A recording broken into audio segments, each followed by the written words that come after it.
فهل من مدكر بسم اللہ الرحمن الرحیم وادخل یدک فی جیبک، اور آپ داخل کیجیے اپنا ہاتھ اپنے گریبان کی طرف، تخرج بیضاء، وہ نکلے گا چمکتا ہوا سفید، من غیر سوء، بغیر کسی تکلیف کے، فی 9 آیات، 9 نشانیاں ہیں، الی فرعون، فرعون کی طرف، و قومہ، اور اس کی قوم کی طرف، انہم کانوا قوما فاسقین، بے شک یہ فاسق قوم ہے، فلما جاءتہم آیاتنا، پس جب آئی ان کے پاس ہماری نشانیاں، مبصرۃً، کھلی، قالوا، انہوں نے کہا، ھذا سحر مبین، یہ تو واضح جادو ہے، وجحدوا بہا، اور اس کا انکار کیا انہوں نے، واستیقنتھا انفسہم، حالانکہ ان کے دل یقین کر چکے تھے، ظلما وعلوا، ظلم کرتے ہوئے اور تکبر کرتے ہوئے، فانظر، پھر آپ دیکھو، کیف کان عاقبۃ المفسدین، فسادیوں کا انجام کیا ہوا، وَلَقَدْ، اور البتہ تحقیق، آتینا داؤد و سلیمان علما، ہم نے جناب داؤد علیہ السلام اور سلیمان علیہ السلام کو علم عطا کیا، وقالا، اور ان دونوں نے کہا، الحمدللہ الذی، تمام تعریفیں اس اللہ کی ہیں، فضلنا، جس نے ہمیں فضیلت بخشی ہے، علی کثیر من عبادہ المؤمنین، اپنے بہت زیادہ بندوں پر، ووارث سلیمان داؤد، اور سلیمان علیہ السلام وارث بنے داؤد علیہ السلام کے، وقال، اور کہا، یا ایھا الناس، اے لوگو، علمنا منطق الطیر، بے شک ہمیں پرندوں کی بولیاں سکھائی گئی ہیں، واوتینا من کل شیء، اور ہمیں ہر چیز میں سے کچھ دیا گیا ہے، ان ھذا، بے شک یہ، لہو الفضل المبین، البتہ یہ اس کا بہت بڑا فضل ہے۔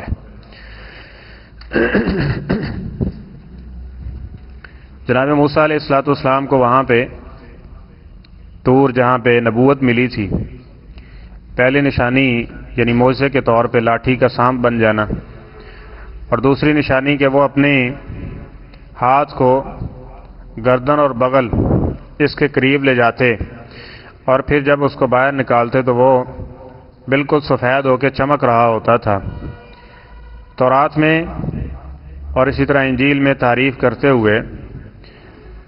عیسائیوں اور یہودیوں نے یہ بات داخل کر دی،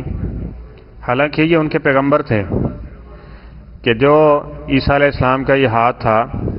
ان کے جسم کے اوپر فلبہری کے نشانات تھے، تو اس کا ایک نشان ان کے ہاتھ پر ہی تھا، حالانکہ قرآن پاک میں کئی ایک جگہ پہ ان کے اس معجزے کو ذکر کیا گیا اور کہا، تخرج بیضاء من غیر سوء، کہ وہ سفید ہوگا اور بغیر کسی تکلیف کے ہوگا۔ پلبیری ایک بیماری ہے، تو کہا گیا من غیر سوء، وہ کوئی بیماری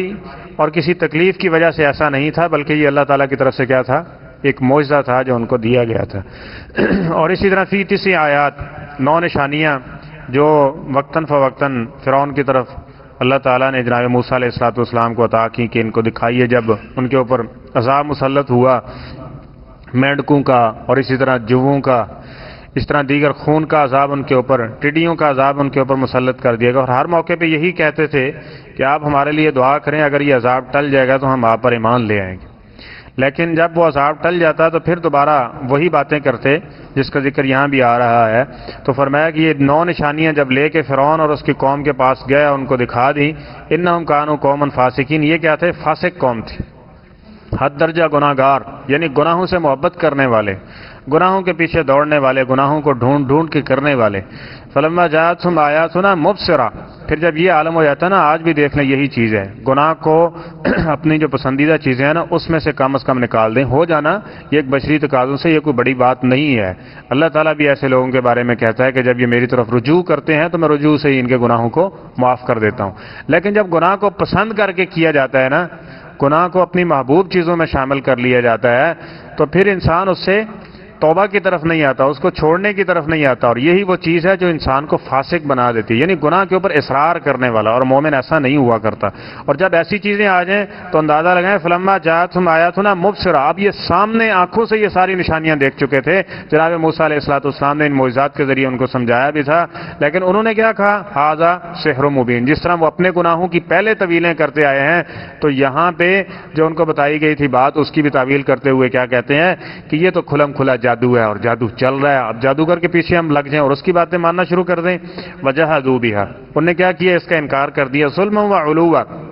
ظلم کرتے ہوئے اور بڑائی کرتے ہوئے، تکبر کرتے ہوئے، سرکشی کرتے ہوئے، حالانکہ واستیقنتھا انفسہم، ان کے دلوں کو یہ بات لگ چکی تھی، یقین ہو چکا تھا کہ جو موسیٰ علیہ السلام کی بات ہے وہ بالکل درست ہے، یہ جادو نہیں ہے، اور موسیٰ علیہ السلام اللہ کے رسول اور پیغمبر ہیں۔ اور یہاں پہ ایک اور بھی بات جو عام طور پہ یہ چیز ہمارے معاشرے میں ایک سوال آتا ہے کہ جی اگر یہ کام تو اتنے لوگ کر رہے ہیں، اور اس گروہ میں، اس مسلک میں، اس فلاں میں اتنے علماء بھی ہیں،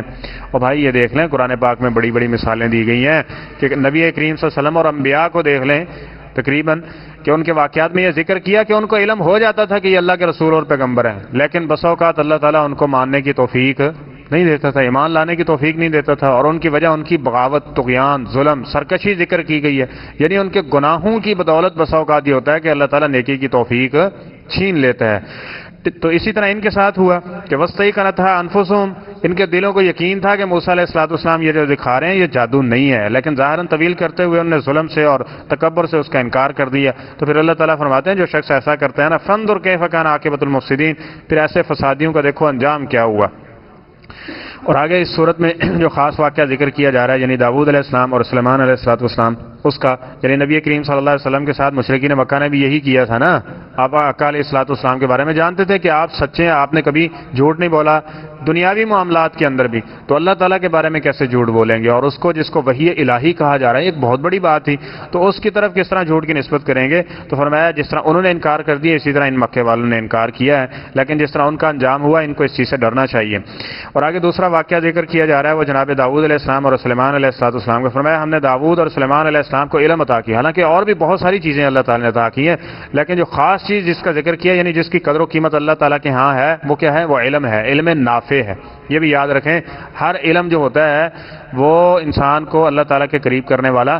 نہیں ہے۔ دنیاوی ایک ہنر جانتے ہیں نا، تو وہ ایک ہنر کی حیثیت رکھتا ہے، لیکن علم نافع وہ ہے جو دنیا اور آخرت دونوں کے لیے نفع مند ہو، اور وہ صرف قرآن و حدیث کی صورت میں موجود ہے، اور اگر اس کے یہ نہیں ہے تو باقی جتنے بھی علوم ہوں وہ فنون کی صورت اختیار کر سکتے ہیں، علم نافع نہیں ہو سکتے۔ اس لیے نبی کریم صلی اللہ علیہ وسلم نے اللہ تعالیٰ سے جو دعا علم کا سوال کیا وہ علم نافع کا سوال کیا، اللہم انی اسألک علما نافعا ورزقا طیبا، اور یہاں اسی چیز کا ذکر کیا جا رہا ہے۔ وقال، اور ان دونوں نے کہا الحمدللہ الذی فضلنا علی کثیر من عبادہ المؤمنین، اللہ تیرا شکر ہے، تیری تعریف ہے، تیری حمد و ثناء ہے کہ تو نے اپنے مومن بندوں میں سے ہمیں بہت زیادہ کیا دی ہے؟ فضیلت دی ہے۔ اور یہاں ایک اور چیز کہ انبیاء کرام میں دیکھیں گے اور صحابہ کرام رضوان اللہ تعالی علیہم اجمعین میں، ان میں نیکی میں آگے بڑھنے کا شوق تھا کہ ہم نے یہ کر لیا نا، ہم اس سے بھی زیادہ کریں، اس سے بھی زیادہ کریں۔ بہت ساری مثالیں اس کی حدیث میں موجود ہیں، اور یہاں بھی جناب داؤد علیہ السلام اور جناب سلیمان علیہ السلام کس بات پہ اللہ کا شکر کر رہے ہیں کہ مومن اور بھی ہیں، لیکن اللہ تیرا خاص شکر ہے تو نے ہمیں ان مومنوں سے زیادہ فضیلت دی ہے، زیادہ علم دیا ہے، زیادہ ہمیں اس علم سے سرفراز کیا ہے جو وحی کی صورت پہ مبنی ہے۔ تو اس چیز کو سیکھنا اور اس میں آگے بڑھنا، یعنی کہ میں نے اتنا کام کر لیا یا میں توحید والا ہوں یا میں نے یہ کر لیا مجھے اور اعمال کی ضرورت نہیں ہے، تو یہ بھی ایک خالص شیطانی وسوسہ ہے جو انسان کو بہکاوے کی طرف لے جاتا ہے۔ تو فرمایا ووارث سلیمان و داؤد، داؤد علیہ السلام کے وارث بنے کون؟ سلیمان علیہ السلام، اور داؤد علیہ السلام کی اور بھی اولاد تھی، لیکن وارث کس کو کہا گیا؟ سلیمان علیہ السلام کو، کیونکہ انبیاء کے بارے میں حدیث پاک میں آتا ہے کہ انبیاء کی جو دنیاوی مال و دولت ہوتی ہے یہ بطور وراثت تقسیم نہیں ہوتی، فما ترکنا فہو صدقہ، وہ جتنا بھی ہوتا ہے وہ سارے کا سارا اس کو صدقہ کر دیا جاتا ہے، دنیاوی وراثت ان کی تقسیم نہیں ہوتی۔ جس طرح یہاں ذکر کیا جا رہا ہے کہ داؤد علیہ السلام کے وارث بنے کون؟ سلیمان علیہ السلام، باقی بیٹوں کا بھی ذکر، ٹھیک ہے، باقی اولاد ان کی تھی، لیکن وارث کون ہے؟ سلیمان علیہ السلام۔ کس چیز کے وارث ہیں؟ کیونکہ انبیاء کی وراثت کون سی ہے؟ ابو داؤد کی صحیح حدیث ہے، نبی کریم صلی اللہ علیہ وسلم نے فرمایا کہ ہم جو انبیاء کی جماعت ہے نا، ہم اپنی وراثت نہیں چھوڑ کے جاتے، بلکہ ہماری وراثت کیا ہے؟ علم ہے، اور علم کے وارث کیا ہیں؟ العلماء ورثۃ الانبیاء، اسی لیے علماء کو انبیاء کے وارث کہا جاتا ہے۔ فرمایا فمن اخذہ اخذ بحظ وافر، جس نے اس علم میں سے حاصل کر لیا جتنا حاصل کر لیا، یعنی وافر حصہ بھی حاصل کرنا چاہے تو اس علم کے ساتھ وہ حاصل کر سکتا ہے۔ اس لیے یہ ہے انبیاء کی میراث، یعنی علم نبوت اور وحی الہی۔ وقال، اور انہوں نے کہا یعنی جناب سلیمان علیہ السلام نے، یا ایھا الناس علمنا منطق الطیر، اللہ تعالیٰ نے ہمیں پرندوں کی بولیاں بھی سکھا دی ہیں، جناب داؤد علیہ السلام، جناب سلیمان علیہ السلام، وَأُوتِینَا مِن كُلِّ شَیْءٍ، اور ہر چیز میں سے اللہ تعالیٰ نے ہمیں کچھ نہ کچھ عطا کیا ہوا، یعنی ہواؤں کو تابع کر دیا ہے، جنوں کو تابع کر دیا ہے، اور اسی طرح دیگر جو معجزات ہیں اللہ تعالیٰ نے وہ عطا کر دی ہیں۔ تو فرمایا وَأُوتِینَا مِن كُلِّ شَیْءٍ إِنَّ هَذَا لَهُوَ الْفَضْلُ الْمُبِینُ۔ عام طور پہ یہ ہوتا ہے کہ جب ایمان نہ ہو، دین نہ ہو، تو اللہ تعالیٰ اگر کوئی نعمت دیتا ہے تو وہ شخص اسی کے خلاف استعمال کرنا شروع کر دیتا ہے اور اسی کی بغاوت پہ اتر آتا ہے۔ لیکن جب دین ہو، ایمان ساتھ میں ہونا، تو جتنا اللہ تعالیٰ کی طرف سے انعام بڑھتے جاتے ہیں اتنی اللہ تعالیٰ کی عبادت، ریاضت اور اس کے ساتھ تعلق مضبوط ہوتا جاتا ہے اور بندہ اس کا شکر کرتا ہے۔ اسی لیے کہا لئن شکرتم لازیدنکم، یہی چیز تھی کہ اگر تم شکر کرو گے تو میں تمہیں اور زیادہ دوں گا، اور اگر ناشکری کرو گے نا تو اللہ کو تو کچھ نہیں بگاڑ سکتے، نقصان تو اپنا کرو گے، اور پھر جب عذاب آئے گا تو پھر وہ عذاب بہت سخت ہوگا۔ تو اللہ تعالیٰ کا فضل اس چیز کا ذکر ہونا چاہیے۔ وَأَمَّا بِنِعْمَةِ رَبِّكَ فَحَدِّثْ، اللہ تعالیٰ کی نعمتوں کا کہ اللہ تعالیٰ نے ہمیں یہ توفیق دی ہے۔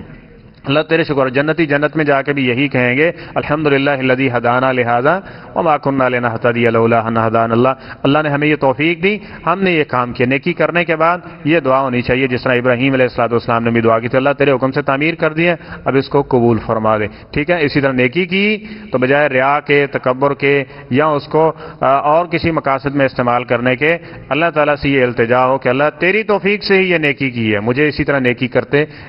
رہنا چاہیے اور مجھے اسی طرح توفیق دیتے رہنا، اور پھر ان کو اپنی بارگاہ کے اندر قبول بھی فرمانا۔ یہ ہے اللہ تعالیٰ کا، اللہ کی طرف سے فضل، جب انسان کو نیکی اور اس کے بعد پھر اس کا شکر ادا کرنے کا موقع مل جائے۔ صدق اللہ العظیم۔